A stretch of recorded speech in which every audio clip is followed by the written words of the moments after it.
Hello everyone, চলো আজকে শুরু করছি কুচো চিংড়ির বড়া, মানে আমার রান্না দিয়ে আজকে আমার ব্লগটা শুরু করব। কেমন বন্ধুরা? তো চলো আজকে আমি কী রান্না করছি তোমাদের সাথে একটু শেয়ার করলাম। ভিডিওটা আশা করি তোমাদের ভালো লাগবে।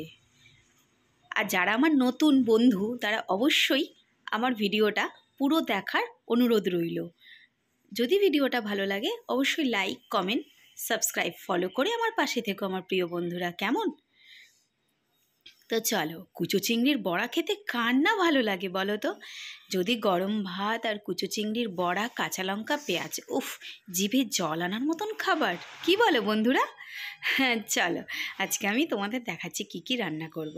তো কুচো চিংড়ির বড়া করেছি, আমুদি মাছের ঝাল করব। অনেকে আমুদি মাছের টক খাও, তো আমি টকটা করিনি এখনও পর্যন্ত। আমি ওই আমুদি মাছের চচ্চড়ি করেছি, আলু বেগুন দিয়ে, টমেটো, কাঁচা লঙ্কা, রসুন, পেঁয়াজ বাটা দিয়ে আমি করেছি, আর সাথে নামানোর আগে একটু ধনেপাতা, ব্যাস।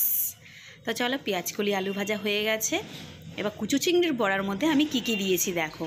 প্রথমে দিয়েছি বেসন, চাল গুঁড়ো, নুন, হলুদ, কাঁচা লঙ্কা কুচি, পেঁয়াজ কুচি, ধনেপাতা কুচি দিয়ে ওটাকে ভালো করে মেখে তেলে ভেজে বড়া করে নিয়েছি।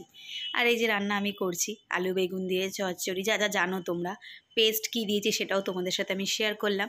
তো ভিডিওটা কেমন লাগলো বন্ধুরা অবশ্যই কমেন্ট করে জানিও। কেমন? আশা করি ততক্ষণের জন্য তোমরা ভালো থাকো, সুস্থ থাকো। আবার নেক্সট ভিডিও নিয়ে আমি চলে আসবো তাড়াতাড়ি। টাটা।